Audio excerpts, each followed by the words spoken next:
Hello friends, कैसे हो सब लोग। आई होप सब लोग अच्छे होंगे, बेहतर होंगे और स्वस्थ होंगे। स्वागत है आपका fairs cloud learn to lead में। मैं हूं आशु और आज हम डिस्कस करेंगे 24 दिसंबर 2021 के बहुत important current fair. Good morning to all the students. और आप यहां पे दो बेस्ट इमेजेस देख रहे हो, लेकिन बिल्कुल लास्ट तक वीडियो को देखना ताकि हर करंट फेयर जो है वो आपके दिमाग के अंदर पहुंच सके। लेकिन उससे पहले आप हमारी एप्लीकेशन को डाउनलोड कर लें, करियर्स क्लाउड को। उसका लिंक डिस्क्रिप्शन बॉक्स में दिया हुआ है। लॉगिन कर ले अपनी ईमेल आईडी के थ्रू और क्रैक करंट अफेयर्स के ऊपर क्लिक करके 1 साल या फिर 2 साल की सब्सक्रिप्शन आप बाय कर सकते हैं। दोनों का ही प्राइस बहुत कम है। लेकिन इसमें हम आपको क्या प्रोवाइड करेंगे, हम आपको डेली करंट अफेयर्स प्रोवाइड करेंगे। डेली में 3 सेक्शंस होंगे, detail, question and answer format और क्विज सेक्शन। लेकिन ये तीनों चीजें जो हैं वो आप हमारी एप्लीकेशन के ऊपर ही असेस कर सकते हो और क्विज जो है वो डेली आप हमारी एप्लीकेशन के ऊपर अटेम्प्ट कर सकते हो। वीकली सेक्शन होगा, उसमें भी 3 सेक्शंस होंगे, detail, question and answer format और क्विज वीकली बेसिस पे आप हमारी एप्लीकेशन के ऊपर अटेम्प्ट करोगे। मंथली सेक्शन जो कि बहुत इंपॉर्टेंट है क्योंकि 4 तरह की पीडीएफ्स आपको मिल रही हैं। डिटेल करंट फेयर की, क्वेश्चन एंड आंसर फॉर्मेट की, बेस्ट 100 करंट फेयर वो भी क्वेश्चन एंड आंसर फॉर्मेट में, और चौथी पीडीएफ होगी पॉकेट पीडीएफ, जिसमें 2 लाइन में 3 लाइन में आपको करंट फेयर मिल जाएगा ताकि जल्दी जल्दी में आप इसको रिवाइज कर सको। लेकिन आपकी परफॉर्मेंस को और अच्छा करने के लिए हम आपको 20 अलग अलग तरह की टॉपिक वाइज पीडीएफ दे रहे हैं ताकि एक टॉपिक, 2 टॉपिक को अगर आप रिवाइज करना चाहते हैं तो आप टॉपिक वाइज पीडीएफ से कर सकते हैं। अगर आप बैंकिंग स्टूडेंट हैं तो हम आपको 3 सेक्शंस देंगे जो कि सिर्फ बैंकिंग एंड इकोनॉमी से रिलेटेड होंगे। एक में डिटेल होगी, क्वेश्चन एंड आंसर फॉर्मेट होगा, क्विज होगा। क्विज आप हमारी एप्लीकेशन के ऊपर ही अटेम्प्ट कर सकते हो, लेकिन वो मंथली बेसिस पे अटेम्प्ट कर सकते हो। इसी तरह से आपको एक एग्जाम पीडीएफ मिलेगी जिसमें जितना भी करंट अफेयर जा चुका है 2021 का, उसको रिवाइज करने के लिए आप इसका यूज कर सकते हो। आपको डिटेल में बजट और इकोनॉमिक सर्वे मिलेगा और इसमें आपको एक्सपेक्टेड क्वेश्चन एंड आंसर भी बताए जाएंगे जो बजट और इकोनॉमिक सर्वे से एग्जामिनर बना सकता है। और अगर आप किसी भी स्टेट एग्जाम की तैयारी कर रहे हैं तो हम आपको हर स्टेट का करंट अफेयर प्रोवाइड करेंगे ताकि आपकी स्टेट परफॉर्मेंस इंप्रूव हो सके। तो इसी तरह से ये सारे करंट अफेयर आपको मिलेंगे, लेकिन इकट्ठे मिलेंगे। ये सारी चीजें आपको मिलेंगी हमारी एप्लीकेशन के ऊपर, तो डाउनलोड कर ले, लिंक डिस्क्रिप्शन बॉक्स में दिया हुआ है। लॉगिन कर ले ईमेल आईडी के थ्रू और क्रैक करंट अफेयर्स के ऊपर क्लिक करके आप 1 साल या फिर 2 साल की सब्सक्रिप्शन बाय कर सकते हैं। दोनों का ही प्राइस बहुत कम है।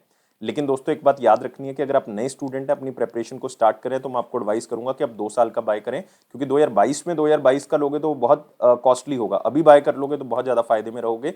और इसमें आपको दोनों सब्सक्रिप्शन में 10% एक्स्ट्रा डिस्काउंट मिल रहा है अगर आप इस कोड का यूज करेंगे, ASH10 का। और इस ईमेल आईडी और इस नंबर पे हमें संपर्क कर सकते हैं अगर आपको लगता है कि कोई भी किसी भी तरह का आपको डाउट है। तो स्टार्ट करते हैं 24 दिसंबर का करंट फेयर। लेकिन उससे पहले सारे बच्चों से रिक्वेस्ट है कि वो वीडियो को लाइक करेंगे, शेयर करेंगे मैक्सिमम टू मैक्सिमम, और चैनल को सब्सक्राइब करेंगे और हमारे टेलीग्राम ग्रुप को आप ज्वाइन कर लें डिस्क्रिप्शन बॉक्स लिंक से। तो पहले क्वेश्चन क्या कहता है, men's Asian championship hockey trophy जो है वो 2021 की वो कौन सी कंट्री ने जीती है, मतलब उसमें गोल्ड जो है वो कौन सी कंट्री ने जीता है। तो अपने 3 मेडल याद रखने, गोल्ड, सिल्वर एंड ब्रॉन्ज, और इसमें एक इंडिया के पास भी है। ये बहुत खास बात है कि men's Asian championship hockey trophy जो है इस साल कहां पे हुई है, ढाका के अंदर हुई है। मतलब मैं बात कर रहा हूं कौन सी कंट्री की, बांग्लादेश की। और इसमें गोल्ड मेडल मतलब जीती कौन सी टीम है, साउथ कोरिया जीती है। तो आंसर हमारे पास क्या होगा, ए होगा। इन्होंने कौन सी टीम को हराया, जापान को हराया है। जापान को सिल्वर मेडल मिला है, तो इंडिया को जो है वो ब्रॉन्ज मेडल मिला है। तो यही हमारे लिए इंपॉर्टेंट है कि इंडिया ने कौन सा मेडल जीता है, ब्रॉन्ज मेडल इंडिया ने जीता है। तो आप देख सकते हो एशियन चैंपियनशिप ट्रॉफी इंडिया ने ब्रॉन्ज मेडल जीता। और खास बात क्या रही, इन्होंने पाकिस्तान को हराया है। तो हमें तो याद रहेगा ही रहेगा, 4-3 से इन्होंने पाकिस्तान को हरा दिया। तो बहुत इंपॉर्टेंट है कि ये कहां पे हुआ है, एक तो ये याद रखना है। गोल्ड मेडल किसको मिला है, साउथ कोरिया को, जीती उसने है। सिल्वर मेडल जापान को मिला और ब्रॉन्ज मेडल किसको मिला है, इंडिया को मिला है। और एक प्लेयर का नाम याद रख सकते हो आप, हरमनप्रीत सिंह। हरमनप्रीत सिंह मतलब इन्होंने पेनल्टी कॉर्नर किया लास्ट में, और आप कह सकते हो कि प्लेयर ऑफ द मैच जो है वो इनको मिला, प्लेयर ऑफ द मैच इनको मिला है। और आपको पता ही है कि इंडियन हॉकी टीम के कैप्टन कौन है, मनप्रीत सिंह, मनप्रीत सिंह। तो उनकी अगुवाई में ये टूर्नामेंट जो है वो हमने ब्रॉन्ज मेडल से फिनिश किया। और आपको पता होना चाहिए कि मेंस एशियन जो ट्रॉफी है ये आप कह सकते हो कि हर साल होती है, और इसमें 6 जो टॉप एशियन टीम्स होती हैं वो इसमें पार्टिसिपेट करती हैं। और एशियन कौन इसको ऑर्गेनाइज करता है, एशियन हॉकी फेडरेशन जो है इसको ऑर्गेनाइज करवाता है। और इसको 1958 में बनाया गया था और इसका हेडक्वार्टर कहाँ पे है, कुआलालंपुर में है। कहाँ पे, मलेशिया के अंदर। तो ये सारी चीजें आपने याद रखनी है जितनी भी मैंने बताई हैं। अब आते हैं अगले क्वेश्चन के ऊपर। BBC sports personality of the year का अवार्ड जो है वो किसको मिला है। बहुत इंपॉर्टेंट है क्योंकि बीबीसी अपने आप में एक बहुत फेमस ऑर्गेनाइजेशन है और उनकी तरफ से sports personality of the year का अवार्ड मिला है। एक हिंट देता हूं आपको कि इन्होंने यूएस ओपन 2021 जो है वो वुमेन कैटेगरी के अंदर जीता था, वुमेन सिंगल के अंदर। तो आप मुझे बताएंगे ये कौन थी। देखो 2 क्वेश्चन हो चुके हैं, तो इसका आंसर होगा एमा राडुकानो। कहां से बिलोंग करती हैं? ब्रिटेन से बिलोंग करती हैं। बहुत ही इंपॉर्टेंट क्वेश्चन करवा रहा हूं। BBC sports personality of the year 2021, US open 2021 women जीतने वाली एमा राडुकानो, उनको दिया गया है और इनकी वर्ल्ड रैंकिंग 19th नंबर पे है ये, लेकिन अदरवाइज इनको BBC sports personality of the year चुना गया है। तो यूएस ओपन जीता इन्होंने सिंगल वोमेन के अंदर, और यंगेस्ट वोमेन है जिन्होंने ग्रैंड स्लैम जीता था, 18 साल की थी मात्र। और मारिया शरापोवा विंबलडन में जीता था 2004, पहले वो थी यंगेस्ट, अब यंगेस्ट कौन बन गई है? एमा राडुकानो। और इसमें और भी बहुत सी कैटेगरीज में अवार्ड दिया गया है, like team of the year award दिया गया बीबीसी की तरफ से, वो इंग्लैंड की फुटबॉल टीम को मिला है। Sports young sports personality of the year award जो है वो स्काई ब्राउन को मिला है, नाम याद रखेंगे। लाइफ टाइम अचीवमेंट अवार्ड जो है सिमोन बाइल्स को मिला है। तो इस तरह से आपने, वैसे तो और भी बहुत सी कैटेगरीज हैं, लेकिन ये 4 कैटेगरीज याद रखनी है। एक तो sports of the year personality कौन सी है, टीम ऑफ द ईयर कौन सी है, young sports personality, life time achievement award जो है वो किसको मिला है। इसमें सबसे इंपॉर्टेंट स्पोर्ट्स पर्सनैलिटी था जो आप क्वेश्चन में देख रहे हो, एमा राडुकानो। और 2021 का यूएस ओपन एमा राडुकानो का पहला मेजर टाइटल था जो उन्होंने कोई ग्रैंड स्लैम जो है वो टेनिस टूर्नामेंट के अंदर जीता हो। तो ये आपने याद रखना है, बहुत ही इंपॉर्टेंट है। अगले क्वेश्चन के ऊपर आते हैं। इंडिया का रैंक कितना है ग्लोबल यूनिकॉर्न इंडेक्स के अंदर? सबसे पहले आपको यूनिकॉर्न का मतलब यहां पे पता होना चाहिए। यूनिकॉर्न वो स्टार्टअप प्राइवेट कंपनीज होती हैं जो स्टार्टअप करती हैं और उनकी वैल्यूएशन $1 बिलियन से ज्यादा हो चुकी है, तो उनको हम क्या कहते हैं? यूनिकॉर्न। तो ग्लोबल यूनिकॉर्न इंडेक्स जो है वो रिसेंट रिपोर्ट रिलीज की गई और सबसे ज्यादा यूनिकॉर्न जो है वो यूनाइटेड स्टेट्स ऑफ अमेरिका के हैं, दूसरे नंबर पे चाइना पे हैं और तीसरे नंबर पे दोस्तों इंडिया के हैं। तो आंसर क्या होगा? बी होगा, और इंडिया का रैंक जो है वो 3rd है। 2020 में अगर आप देखोगे इंडिया का रैंक कौन सा था? 4th था, और 3rd नंबर पे कौन सा था? United kingdom. लेकिन अब इंडिया ने यूनाइटेड किंगडम को रिप्लेस कर दिया है और यूनाइटेड किंगडम का रैंक कौन सा चला गया? 4th नंबर पे, इंडिया 3rd नंबर पे आ चुका है। तो आप देख सकते हो India displaces UK to be 3rd top country hosting unicorns. ये यूनिकॉर्न जो इंडेक्स है ये किसने पब्लिश किया है? ह्यूरोन रिसर्च इंस्टीट्यूट की तरफ से इसको पब्लिश किया गया है। और सबसे ज्यादा यूनिकॉर्न्स, मतलब जितने भी पूरे वर्ल्ड में यूनिकॉर्न है उसमें 74% इस रिपोर्ट के अकॉर्डिंग सिर्फ यूएस और चाइना से बिलोंग कर सकते हैं। अब देखो यूएस के अंदर 487 यूनिकॉर्न्स हैं, ये 2020 की रिपोर्ट है, मतलब 2020 का डाटा है, इसमें 2021 का इन्होंने निकाला है रिपोर्ट। तो 254 मतलब 254 यूनिकॉर्न्स जो है वो नए ऐड हुए हैं। चाइना ने 74 नए यूनिकॉर्न्स ऐड किए हैं 2020 में, और इंडिया ने 33 नए यूनिकॉर्न 33 नए यूनिकॉर्न्स को ऐड किया, और इंडिया का रैंक जो है वो कौन सा है? ऊपर चला गया है, तीसरे नंबर पे इंडिया चला गया है। जो इंडियंस हैं उन्होंने टोटल 119 यूनिकॉर्न्स जो है वो इस्टेब्लिश किए हैं, जिसमें जो 65 हैं वो आउटसाइड इंडिया हैं और 54 जो हैं वो इंडिया के अंदर नई कंपनीज, नए स्टार्टअप्स बनाए हैं जिनकी वैल्यूएशन $1 बिलियन से ज्यादा हो गई है। लेकिन एक बहुत ही हैरानी वाला फैक्टर कि जो डेवलप कंट्रीज हैं, लाइक इटली की मैं बात कर रहा हूँ, रशिया की बात कर रहा हूँ, सऊदी अरेबिया की बात कर रहा हूँ, पोलैंड, ये डेवलप कंट्रीज में आती है जिनकी जीडीपी अच्छी खासी है। इनका कोई भी यूनिकॉर्न नहीं है। देखो आप, इटली में कोई यूनिकॉर्न नहीं स्टार्ट हुआ, रशिया में, सऊदी अरेबिया में, पोलैंड में, तो ये विदाउट यूनिकॉर्न है, लेकिन इनकी अच्छी खासी जीडीपी है। तो आप ये भी देख सकते हो, एक मतलब अलग सा फैक्टर है जो आप थोड़ा सा याद रख सकते हैं। लेकिन इसी रैंकिंग के अंदर एक क्वेश्चन और निकला कि कौन सी कंपनी जो है वो most valuable unicorn in India के नाम से जानी गई, मतलब सबसे बड़ी कंपनी यूनिकॉर्न्स की लिस्ट में इंडिया में कौन सी है इसी इंडेक्स के अकॉर्डिंग। तो वो हमारे पास कंपनी कौन सी है? एजुटेक कंपनी है, बाइजू। इसकी वैल्यूएशन बहुत ज्यादा है, लाइक $21 बिलियन जो है वो इसकी वैल्यूएशन है।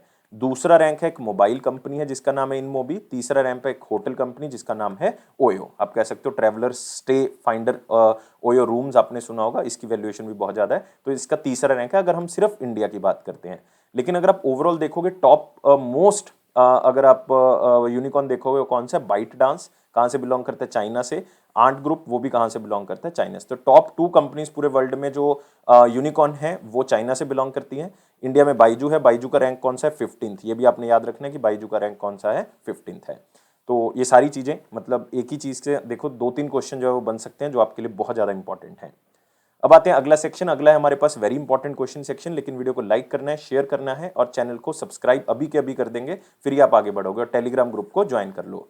लेकिन पहला क्वेश्चन करने से पहले आपने देखना है 40 से 50 सेकंड्स में आपके लूंगा, जिसमें आपको ये पता लगेगा कि हम पीओ का एक मेंस कोर्स जो है वो ऑलरेडी स्टार्ट कर चुके हैं, तो उसमें आपको क्विज मिलेगा, तो वो किस तरह से आप असेस कर सकते हो, तो उसको एक बार सुनो, फिर उसको देखो, और फिर हम इसके पहले क्वेश्चन पे दोबारा से आगे बढ़ेंगे। जैसा कि आप लोगों को पता है कि हम already IBPS PO exam course जो है वो स्टार्ट कर चुके हैं। 25 डेज़ का ये प्रोग्राम हमने 13 दिसंबर को इसको लॉन्च किया था। 14th ऑफ जैन को ये खत्म हो जाएगा, मतलब ऑलमोस्ट एक महीने का वैसे, लेकिन अगर काउंट करोगे तो ये 25 दिन का जो है प्रोग्राम बनेगा। क्यों 25 दिन का? क्योंकि इसमें मंडे टू फ्राइडे ही हम आपको क्विज जो है वो प्रोवाइड करेंगे। इसमें सिर्फ क्विज होंगे जो कि आपको हर दिन प्रोवाइड किए जाएंगे, मंडे टू फ्राइडे। 70 क्वेश्चन रोज प्रोवाइड किए जाएंगे, जिसमें 20 क्वेश्चन मैथ के होंगे, मतलब क्वांट के होंगे, 20 क्वेश्चन जो है वो रीजनिंग के होंगे, 30 क्वेश्चन जो है वो बैंकिंग एंड जनरल अवेयरनेस के होंगे। तो आप देख सकते हो इस तरह का ये क्विज होगा। आप इसको रोज अटेम्प्ट कर सकते हो, जरूरी नहीं कि आज का क्विज आज ही अटेम्प्ट करना है, कोई लिमिट नहीं है, आप कभी भी उसको अटेम्प्ट कर सकते हो। लेकिन इसको अटेम्प्ट करने के लिए आपको हमारी एप्लीकेशन को डाउनलोड करना पड़ेगा। करियर्स क्लाउड एप्लीकेशन को डाउनलोड कर लें, उसका डिस्क्रिप्शन बॉक्स में लिंक जो है वो दिया हुआ है। तो कोई लिमिट नहीं है, कभी भी करें और अपना IBPS PO एग्जाम क्रैक करें, प्रैक्टिस करें मैक्सिमम टू मैक्सिमम। तो स्टार्ट करते हैं वेरी इंपॉर्टेंट क्वेश्चन सेक्शन का क्वेश्चन। और पहला क्वेश्चन है वेरी इंपॉर्टेंट में, who has been be awarded with the most effective bank financial technological partnership award. तो इस क्वेश्चन का मतलब ये है कि बैंक और एक फाइनेंशियल टेक्नोलॉजिकल कंपनी के बीच में पार्टनरशिप और उसको अवार्ड दिया गया है, और ये बैंक है फेडरल बैंक और ये कंपनी है वियाना नेटवर्क। तो आंसर हमारे पास क्या होगा? डी होगा। तो इसलिए याद रखना है आपने कि दो कंपनीज हैं, दो ऑर्गेनाइजेशंस हैं, एक तो वियाना नेटवर्क जो कि इंडिया की लार्जेस्ट ट्रेड फाइनेंस प्लेटफॉर्म है, एक फेडरल बैंक जो कि आप कह सकते हो लीडिंग प्राइवेट सेक्टर बैंक है। दोनों को most effective bank financial technological partnership के तौर पे अवार्ड दिया गया है। और ये अवार्ड जो है वो आप कह सकते हो कहां पे दिया गया है? IBSI global financial technological innovation award 2021 में दिया गया है। ये याद रहेगा तो ठीक है, अदरवाइज आपने इस पार्टनरशिप को याद रखना है। और ये पार्टनरशिप दोनों की, वियाना नेटवर्क की और फेडरल बैंक की, बेसिकली क्या है कि फाइनेंस को और बहुत अच्छे से लोगों तक पहुंचाने में हेल्प करती है। इसीलिए इसको मोस्ट आप कह सकते हो अच्छी पार्टनरशिप के तौर पे अवार्ड दिया गया है, क्योंकि इसके अंदर बहुत सी कंपनीज ने पार्टिसिपेट किया था। लाइक 190 पार्टिसिपेंट्स थे इसके अंदर, 48 अलग अलग कंट्री से। तो उसमें इन्होंने ये अवार्ड को जीता है। और फेडरल बैंक ने वियाना नेटवर्क को के साथ टाई अप किया था, ताकि जो भी लोग जो हैं वो लाइक लोन लेना चाहते हैं, जो फाइनेंस लेना चाहते हैं, तो उनको ऑनबोर्ड करने का काम जो है वो वियाना नेटवर्क करेगा। और अपने एक अलग प्लेटफॉर्म जिसका नाम है फुल स्टैक टेक्नोलॉजी प्लेटफॉर्म, जो कि एक डिजिटल प्लेटफॉर्म है, उसके थ्रू ऑनबोर्डिंग करेगा, जिसमें वो अपना अकाउंट सेटअप कर सकते हैं, अपने डॉक्यूमेंट्स को अपलोड कर सकते हैं, डॉक्यूमेंटेशन की ऑथेंटिफिकेशन चेक कर सकते हैं, और साथ ही साथ जो कस्टमर्स को हर स्टेप पे जो भी चीज़ की ज़रूरत है वो डिजिटल तौर पे ही हो जाएगी। ये वियाना नेटवर्क फेडरल बैंक के लिए करता है, और साथ में फाइनेंस देने के लिए लोगों की हेल्प करता है। तो सिर्फ अवार्ड का नाम याद रखना है, मोस्ट इफेक्टिव पार्टनरशिप बैंकिंग और फाइनेंशियल टेक्नोलॉजिकल फर्म कौन सी है? वियाना नेटवर्क और फेडरल बैंक। फेडरल बैंक के बारे में याद रखेंगे, 1931 में फेडरल बैंक बनाया गया था। श्याम श्रीनिवासन इसके CEO और मैनेजिंग डायरेक्टर हैं। हेडक्वार्टर इसका एलुवा है, एलुवा मतलब केरला के अंदर, और टैगलाइन है your perfect banking partner, your perfect banking partner. अगले क्वेश्चन के ऊपर आते हैं। अगला है कैबिनेट अप्रूवल्स। 22 दिसंबर को कैबिनेट की मीटिंग हुई और उसमें अप्रूवल दिए गए, और पहला अप्रूवल था कि कैबिनेट ने मिनिमम सपोर्ट प्राइस कॉपरा के लिए जो थोड़ा सा बढ़ा दिया है। कॉपरा मतलब मैं कह सकता हूँ ड्राई कोकोनट, उसको हम क्या कहते हैं? कोपरा। तो उसके अंदर जो है वो पहले मिलता था 10,335 10,335 रुपीज पर क्वांटल के बेसिस पे MSP मिलता था, लेकिन अब इसको बढ़ा के 10,590 कर दिया गया, 590 रुपीज पर क्वांटल कर दिया गया। तो आप देख सकते हो 2.46% का इसमें इंक्रीज है। नेक्स्ट एक MOU साइन हुआ है, एक तो ICAI मतलब Indian chartered accountants of India, और एक polish chamber of statutory auditors का, मतलब उनकी जो चार्टर्ड अकाउंटेंट ऑर्गेनाइजेशन है उनके बीच में, ताकि दोनों के बीच में म्यूचुअल कॉपरेशन बढ़ सके। और जो इंडियन चार्टर्ड अकाउंटेंट ऑर्गेनाइजेशन है ये अपनी सर्विसेज जो हैं वो उनके साथ शेयर कर सके, जो polish chamber of statutory auditors का है। बहुत ज़्यादा इंपॉर्टेंट नहीं है फिर से, लेकिन ये इंपॉर्टेंट है। कंपटीशन कमीशन ऑफ इंडिया और कंपटीशन कमीशन ऑफ मॉरिशस के बीच में एक MOU हुआ है, जिसके थ्रू क्या होगा, दोनों आपस में नॉलेज शेयरिंग का काम करेंगे। हम उनकी चीज़ें सीखेंगे, वो हमारी चीज़ें सीखेंगे, जिससे क्या होगा, इंफॉर्मेशन, बेस्ट प्रैक्टिसेस या कैपेसिटी बिल्डिंग इनिशिएटिव हम आपस में क्या कर सकते हैं? इंक्रीज कर सकते हैं, और इसमें दोनों कंट्रीज में रिलेशन भी इंप्रूव होगा। लेकिन कंपटीशन कमीशन ऑफ इंडिया के बारे में याद रखना है, इसके चेयरपर्सन कौन है? अशोक कुमार गुप्ता, अशोक कुमार गुप्ता। अगले क्वेश्चन के ऊपर आते हैं। टैगलाइन क्या है एक नई एयरलाइन जिसका नाम है अकासा एयरलाइन? तो मेरे ख्याल से सारे बच्चों को पता होगा कि एक अकासा एयर नाम से अकासा एयरलाइन जो है वो स्टार्ट करनी है। कौन सी कंपनी ने? SNV aviation. लेकिन बच्चों को इस नाम से ये याद नहीं है, SNV एविएशन के नाम से शायद आपको याद नहीं होगा। ये आप एक फोटो देख के याद कर जाओगे इस बंदे की, ये है राकेश झुनझुनवाला। तो राकेश झुनझुनवाला एक बहुत ही फेमस आप कह सकते हो बिलियनियर हैं, और इनको Warren Buffett of the India कहा जाता है। इन्होंने अपनी एयरलाइन लॉन्च किया, आकाशा एयरलाइन। इनमें और भी बहुत से लोग हैं, लेकिन जो पैसा है बेसिकली इनका लगाया जा रहा है इसके अंदर। तो इन्होंने अपना लोगो लॉन्च किया है, इसकी टैगलाइन लॉन्च की है। टैगलाइन क्या है? It's your sky. तो आंसर क्या होगा? बी होगा। तो इस टैगलाइन से ही आप आइडिया लगा सकते हो कि इनका मेन जो मकसद है वो क्या है, कि इस ब्रांड को हर लोगों तक पहुंचाना, और हर बंदा जो है वो आप कह सकते हो कि एयरलाइन के थ्रू ट्रेवल कर सकता है। तो इट्स योर स्काई मतलब इससे ये प्रकाशित किया जा रहा है कि आप लोग जो हैं वो इसमें ट्रेवल कर सकते हो। इसका मतलब ये अफोर्डेबल एयरलाइन होगी। और इसमें आप देख सकते हो ये इसका लोगो है, इसको कहते हैं राइजिंग ए। राइजिंग ए नाम से ये लोगो है, मतलब ए आपको लिखा हुआ दिख रहा है। ये इट्स योर स्काई ये टैगलाइन है। इसमें दो कलर यूज किए गए, एक तो ऑरेंज, एक आप कह सकते हो पर्पल, मतलब सनराइज ऑरेंज और पैशनेट पर्पल, ये एग्जैक्ट नेम है। और ये एयरलाइन का आप कह सकते हो कि रिस्पेक्टफुल नेचर, एयरलाइन जो सबके लिए है, ये प्रकाशित करता है। और दो तीन चीजें बस, एक तो राइजिंग ये लोगो याद रखना है, एक आपने याद रखना है आकाशा एयर किसकी है, कौन सी कंपनी के द्वारा ऑपरेट की जाएगी, एसएनवी एविएशन के द्वारा, कौन इसको पीछे से सपोर्ट कर रहा है, राकेश झुनझुनवाला जी सपोर्ट कर रहे हैं, और इसकी टैगलाइन क्या है? It's your sky. अगले क्वेश्चन के ऊपर आते हैं। What is the name of exercise? उस एक्सरसाइज का नाम बताना है जो कि रिसेंटली हुई है, ताकि जो ऑफशोर डेवलपमेंट एरिया है कृष्णा गोदावरी बेसिन का, उसकी जांच कर सके। मतलब जो केजी बेसिन है हमारे पास आंध्र प्रदेश में विशाखापट्टनम के पास, उसकी जांच हो सके। तो ये एक्सरसाइज थी प्रस्थान। तो आंसर क्या होगा इसका? डी होगा। तो प्रस्थान एक बाई एनुअल एक्सरसाइज है, साल में 2 बार होती है। तो इसका मेन मकसद ही ये होता है कि हम जो है वो ये चेक कर सके कि कृष्णा गोदावरी बेसिन एरिया में जो है डेवलपमेंटल एरिया जो है वो सही तरह से जो है वो उसका यूज हो रहा है, सही तरह से वहां पे चीजें हो रही हैं, कोई इलीगल चीज तो नहीं हो रही है, या जो ऑयल ऑपरेटर्स हैं वहां पे लाइक रिलायंस है, इंडियन ऑयल कॉर्पोरेशन है, वो उसी तरह से काम कर रहे हैं जिस तरह से उनको प्रोटोकॉल, जिस तरह से उनको प्रोसीजर बताया हुआ है। तो ये एक्सरसाइज है हमारे पास प्रस्थान। और कल को अगर कोई प्रॉब्लम आ भी जाती है, लाइक कोई ऑयल ड्रिलिंग हो रही है वहां पे या कुछ भी हो रहा है, तो वहां पे अगर कोई इमरजेंसी आ जाती है तो आपस में कोऑर्डिनेट कर भी पाएंगे या नहीं कर पाएंगे। तो ये एक्सरसाइज की गई। तो ये ओवरऑल सिक्योरिटी आर्किटेक्चर देखने के लिए था कि कोई भी अगर ऐसी इमरजेंट सिचुएशन आ जाती है इस ऑफशोर डेवलपमेंट एरिया में, कोई भी इमरजेंसी आ जाती है, तो उसमें सिक्योरिटी जो है वो पूरी तरह से तैयार है, वो एकदम से हैंडल कर सकते हैं चीज़ों को। तो उसके लिए ये एक्सरसाइज की गई है। तो किसी भी तरह की कंटिजेंसी मतलब किसी भी तरह की इमरजेंसी को देखने के लिए एक्सरसाइज जो है वो की गई है। एक्सरसाइज का नाम याद रखना है प्रस्थान एक्सरसाइज, कृष्णा गोदावरी बेसिन का ऑफशोर डेवलपमेंट एरिया को चेक करने के लिए। अगला है किसको नया managing director of chief executive officer बनाया गया इफको टोक्यो जनरल इंश्योरेंस का, और ये नाम है हमारे पास एचओ सूरी। तो याद रखना है HO Suri recently managing director और सीईओ बनाए गए हैं, बहुत ही फेमस जनरल इंश्योरेंस कंपनी जिसका नाम है इफको टोक्यो। इफको जो है वो एक वर्ल्ड की फेमस फर्टिलाइजर कंपनी है, याद रखना है world largest fertiliser manufacturing company है। और टोक्यो जो है वो बेसिकली एक जापान की कंपनी है, टोक्यो मेरीन ग्रुप। तो दोनों के जॉइंट वेंचर ने एक जनरल इंश्योरेंस कंपनी बनाई, कौन से ईयर में? 2000 में। इसका हेडक्वार्टर कहाँ पे है? गुरुग्राम में, मतलब हरियाणा के अंदर। और इसके चेयरमैन कौन है? के श्रीनिवासा गौड़ा, ये पूरा नाम है इनका। तो इनके नए मैनेजिंग डायरेक्टर एचओ सूरी बनाए गए। और HO Suri by profession chartered accountant है, और ये 1982 में इफको के साथ जुड़े थे, जो कि एक वर्ल्ड की लार्जेस्ट फर्टिलाइजर मैन्युफैक्चरिंग कंपनी है। और ये फाउंडिंग मेंबर है इफको टोक्यो जनरल इंश्योरेंस, जब ये जनरल इंश्योरेंस में कन्वर्ट हुई। लेकिन बाकी जो अपॉइंटमेंट्स देख रहे हो दोस्तों, ये भी बहुत ज्यादा इंपॉर्टेंट है, आपने खास तौर से याद रखनी है। अमीश मेहता का आप यहाँ पे नाम देख रहे हो। अमीश मेहता को रिसेंटली मैनेजिंग डायरेक्टर और सीईओ लगाया गया, बहुत ही फेमस क्रेडिट रेटिंग एजेंसी जिसका नाम है क्राइसिल। अमीश मेहता।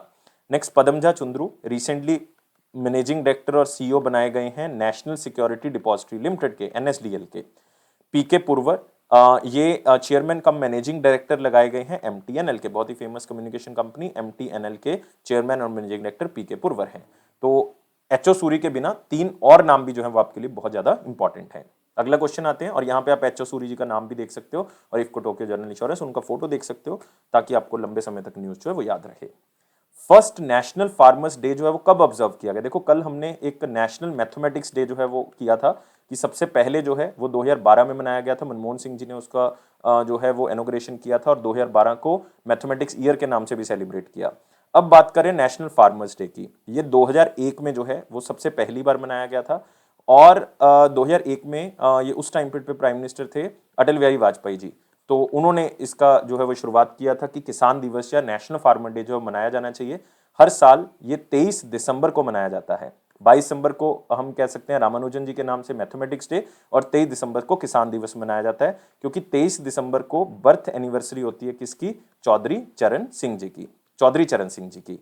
तो आप यहाँ पे देख सकते हो नेशनल फार्मर्स डे 23 दिसंबर को, क्योंकि ये बर्थ एनिवर्सरी है चौधरी चरण सिंह जी की। 23 दिसंबर को इनका जन्म हुआ था 1902 के अंदर, और कहाँ पे? मेरठ के अंदर, यूपी में इनका जन्म हुआ था। तो 23 दिसंबर को हम किसान दिवस मनाते हैं।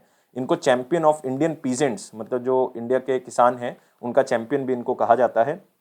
और ये दिन वैसे भी हाईलाइट करता है, सेलिब्रेट करता है या ऑनर करता है उन किसानों के कंट्रीब्यूशन को जिन्होंने इंडिया के डेवलपमेंट के अंदर बहुत बड़ा योगदान दिया है। और चौधरी चरण सिंह 5वें प्रधानमंत्री रहे हैं देश के 1979 से 80 तक, मतलब जब मोरारजी देसाई जी ने रिजाइन कर दिया तो उसके बाद प्रधानमंत्री कौन रहे, प्राइम मिनिस्टर कौन रहे? चौधरी चरण सिंह। 1980 में दोबारा से इंदिरा गांधी जी जीती और इंदिरा गांधी जी फिर से प्राइम मिनिस्टर जो है वो बनी। और इस बार हम 119th एनिवर्सरी जो है वो चौधरी चरण सिंह जी की मना रहे हैं। ये सारी चीजें आपने याद रखनी है। अगले क्वेश्चन के ऊपर आते हैं। Who has partner with MoneyGram to enable international fund transfer? तो मनीग्राम जो है वो आपको पता ही है कि इंटरनेशनली अगर आपने पैसा भेजना है तो आप मनीग्राम के थ्रू भेज सकते हो, और इंडिया में जितनी भी ट्रांजेक्शन्स होती हैं उसमें 50% योगदान जो है वो मनीग्राम का ही है। लेकिन अब मनीग्राम के जो कस्टमर्स हैं, अगर किसी के पास पेटीएम है तो वो पेटीएम के वॉलेट में पैसे भेज सकता है। मनीग्राम से पेटीएम वॉलेट में पैसे आ सकते हैं। तो ये टाई अप किसके साथ हुआ है? पेटीएम के साथ हुआ है। तो आप यहाँ पे देख सकते हो Paytm ties up with the remittance company MoneyGram to enable international fund transfer directly. तो डायरेक्टली आप पैसे को क्या कर सकते हो? ट्रांसफर कर सकते हो। तो मनीग्राम एक बहुत ही इंपॉर्टेंट कंपनी है, रेमिटेंस कंपनी है। इंटरनेशनल फंड को आप डायरेक्टली पेटीएम वॉलेट में ट्रांसफर करने के लिए पेटीएम पेमेंट बैंक का यूज कर सकते हो। और मनीग्राम जो है वो यूजर्स अब्रोड में अगर बैठे हुए हैं तो अपने पैसे को भेज सकते हैं। अगर आप पेटीएम के फुल केवाईसी कस्टमर हो तो वॉलेट में सीधा ही पैसे आ जाएंगे। और ये मनीग्राम की पहली मोबाइल वॉलेट पार्टनरशिप है इंडिया के अंदर। तो आपको ऑप्शन में पेटीएम भी आ सकता है, पेटीएम पेमेंट बैंक भी आ सकता है। तो पेटीएम पेमेंट बैंक जो है उसके बारे में याद रख सकते हो। ये इंडिया का पहला ऐसा बैंक है जो कि जीरो बैलेंस के बेसिस पे आपको डिजिटल अकाउंट जो है वो प्रोवाइड कर रहा था, और डिजिटल ट्रांजैक्शन भी जो है वो जीरो चार्जेस पे आपको प्रोवाइड कर रहा था। लेकिन इसके एमडी और सीईओ जो हैं वो आप याद रखेंगे। कई बच्चे जो है विजय शेखर शर्मा के नाम से कंफ्यूज हो जाएंगे, लेकिन याद रखना है हम पेटीएम पेमेंट बैंक की बात कर रहे हैं तो इसके सतीश चंद्र गुप्ता हैं। एग्जामिनर यहीं से आपको कंफ्यूज करेगा, सतीश चंद्र गुप्ता। और इसका हेडक्वार्टर कहाँ पे है? नोएडा। ये बहुत बार क्वेश्चन आया हुआ है, नोएडा उत्तर प्रदेश। नेक्स्ट आते हैं अगले क्वेश्चन के ऊपर। नेम क्या है उस मैसेजिंग एप्लीकेशन का जो इंडियन आर्मी ने लॉन्च की है? मतलब अपने जो इंडियन आर्मी के सैनिक हैं, इंडियन आर्मी के ऑफिसर्स हैं, वो आपस में बात कर सकते हैं इस मैसेजिंग एप्लीकेशन के थ्रू, और इसका नाम क्या है? असिग्मा। क्या नाम है इसका? असिग्मा। असिग्मा का मतलब है army secure indigenous messaging application. IG का मतलब इंडिजीनियस, एम का मतलब मैसेजिंग, ए का मतलब एप्लीकेशन। ए का मतलब स्टार्टिंग में आर्मी, एस का मतलब सिक्योर। तो आपस में बातचीत करने के लिए इंडियन आर्मी ने अपनी एक एप्लीकेशन लॉन्च की है, army secure indigenous messaging application, ASIGMA के नाम से। तो आप कह सकते हो कि ये असिग्मा एप्लीकेशन जो है वो इंटरनल नेटवर्क के आर्मी का जो है उसमें डिप्लॉय की गई। मतलब और लोग नहीं बात कर सकते, सिर्फ आर्मी के ही आपस में बात कर सकते हैं। इसमें चाहे आप कोई ग्रुप चैट करना चाहते हो, चाहे आप वीडियो शेयर करना चाहते हो, इमेज शेयर, मतलब व्हाट्सएप की तरह ही आप इसको क्या कर सकते हो? यूज कर सकते हो। और ये application life time support provide करेगी, ताकि फ्यूचर में जो भी अपग्रेड्स आएंगे, आर्मी के जो हार्डवेयर आएंगे, वो भी इसमें जो है वो ऐड कर दिए जाएंगे।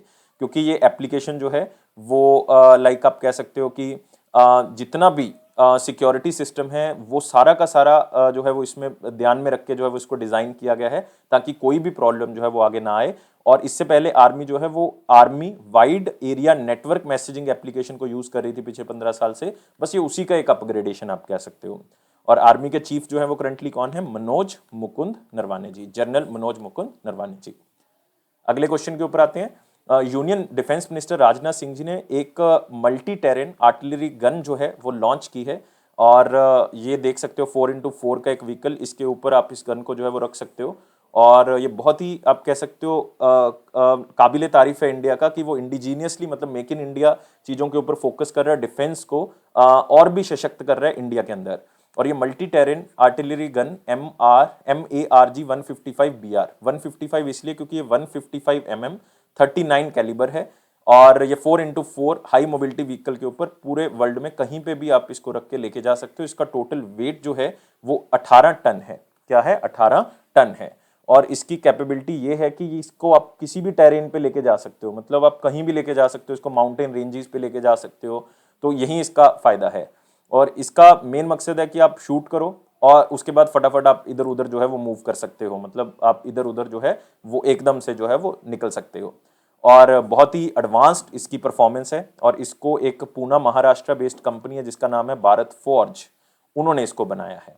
तो जस्ट याद रखना है इसका नाम MARG-155BR। तो ये मल्टी टेरेन आर्टिलरी गन है जो डिफेंस को और भी ज्यादा सक्षम बनाएगी, और ये इंडिजीनियसली तैयार की गई है, इंडिया में तैयार की गई है।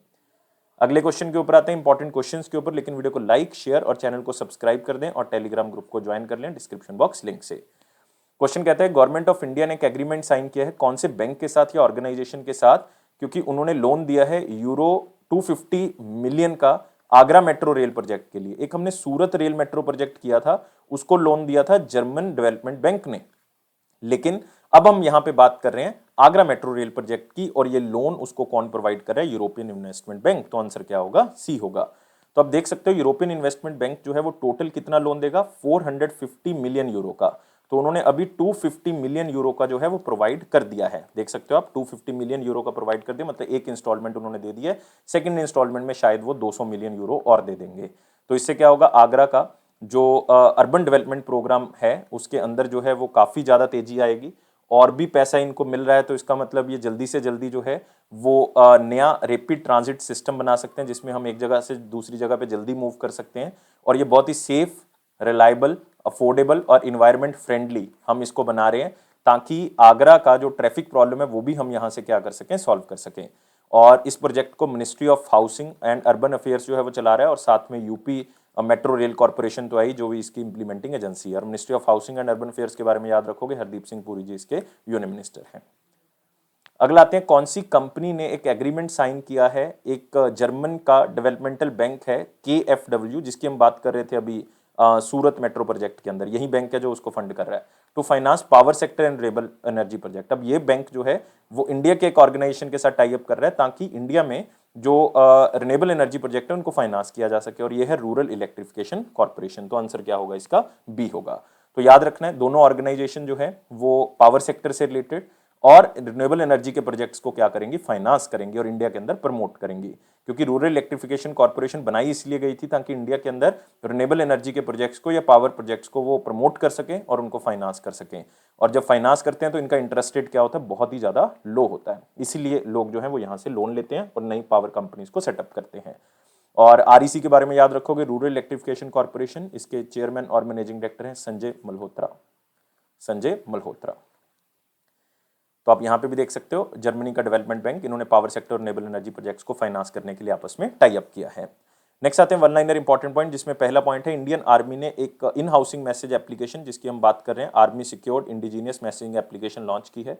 प्राइम मिनिस्टर नरेंद्र मोदी जी ने बहुत से प्रोजेक्ट्स को वाराणसी यूपी में स्टार्ट किया, इनकी कॉन्स्टिट्यूएंसी है प्रधानमंत्री की वाराणसी, और 27 डेवलपमेंटल प्रोजेक्ट जो है वो इन्होंने लॉन्च किए हैं, जिसकी कॉस्ट जो है वो 2095 करोड़ रुपए है, मतलब Varanasi parliamentary constituency prime minister ji की, उनमें इन्होंने इतने प्रोजेक्ट्स को लॉन्च किया। तो वैसे भी आप देख सकते हो यूपी में इलेक्शन है अभी, तो पंजाब में इलेक्शन है, उत्तराखंड में इलेक्शन है, मणिपुर में इलेक्शन है, गोवा में इलेक्शन है, तो इन 5 स्टेट्स में इलेक्शन है, तो आप देख सकते हो इसमें डेवलपमेंटल प्रोजेक्ट्स आप आजकल देखोगे।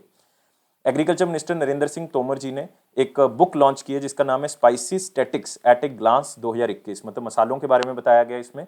ये 7 साल की एक रिपोर्ट है जिसमें 2014-15 से लेके, मतलब 2014-15 का जो फाइनेंशियल ईयर है तब से लेके 2020-21 तक की रिपोर्ट बताई हुई है। तो इंडिया में मसालों की ग्रोथ बहुत ज़्यादा हुई है। 2014-15 में हम टोटल मसाले 67 लाख टन के हम बनाते थे और प्रोडक्शन इतनी करते थे हम, लेकिन अब ये 106 लाख करोड़ से भी ज़्यादा हो गया है, 106 लाख टन से भी ज़्यादा हो चुका है। तो इसका मतलब हर साल 7.9% की ग्रोथ हो रही है, ये आपने याद रखना है। और इसको लॉन्च किसने किया, नरेंद्र सिंह तोमर जी ने इस बुक को लॉन्च किया है। नेक्स्ट, जस्टिस संजय कुमार मिश्रा जी को अपॉइंट किया गया acting chief justice Uttarakhand high court का। ये सीनियर मोस्ट जज हैं उत्तराखंड हाई कोर्ट के, क्योंकि रिसेंटली रघुविंदर सिंह चौहान जी रिटायर हो चुके हैं। रघुविंदर सिंह चौहान जी रिटायर हो चुके हैं, उत्तराखंड के हाई कोर्ट के जज थे, स्पेशली उत्तराखंड के बच्चों के लिए कवर कर रहा हूं ये मैं। लेकिन अब एक्टिंग चीफ जस्टिस किसको बनाया गया है, संजय कुमार मिश्रा जी को। और याद रखना है ये कॉन्स्टिट्यूशन का आर्टिकल 223 के अंदर आता है कि प्रेसिडेंट जो है वो यहाँ पे अपॉइंटमेंट दे सकते हैं। तो याद रखोगे आर्टिकल 223 कॉन्स्टिट्यूशन का, और इसके थ्रू प्रेसिडेंट अपॉइंट करते हैं हाई कोर्ट के जजेस को। नेक्स्ट, पेटीएम ने पार्टनरशिप किया मनीग्राम के साथ, ऑलरेडी कर चुके हैं। किसान दिवस हम 23 दिसंबर को मनाते हैं, चौधरी चरण सिंह जी के जन्मदिन दिवस पे, ये भी हम ऑलरेडी कर चुके हैं। अब आते हैं question of the day. Question of the day 23 दिसंबर का क्या था कि इंडिया का पहला बैंक जिसकी मार्केट कैपिटलाइजेशन 1 लाख करोड़ थी। तो बहुत ही सिंपल सा क्वेश्चन है, स्टैटिक क्वेश्चन है, याद कर लें। एसबीआई ऐसा पहला बैंक था, स्टेट बैंक ऑफ इंडिया ऐसा पहला बैंक था जिसकी मार्केट कैपिटलाइजेशन 1 लाख करोड़ हो चुकी थी। तो सिर्फ इतना ही याद रखना अपने, चाहे स्लाइड से इसको याद कर लें। क्वेश्चन ऑफ द डे क्या कहता है? क्वेश्चन ऑफ द डे कहता है दो टर्म्स हैं, एक तो ट्रिप्स है, एक ट्रिम्स है, ये कौन सी ऑर्गेनाइजेशन के साथ रिलेटेड है? तो मुझे आप आंसर कमेंट बॉक्स में बताएंगे, मैं आपके आंसर का वेट करूंगा। लेकिन वीडियो को लाइक करना है, मैक्सिमम टू मैक्सिमम यार वीडियो को शेयर कर दिया करो, चैनल को सब्सक्राइब कर दें, ये 3 काम जरूर कर दिया करो। और टेलीग्राम ग्रुप को ज्वाइन कर लें और इस बेल बटन को प्रेस कर दें ताकि नोटिफिकेशन आपको ऑन टाइम मिलती रहे। या फेयर्स क्लाउड का प्रॉमिस है कि आपके कॉन्फिडेंस को जरूर बूस्ट करेगा।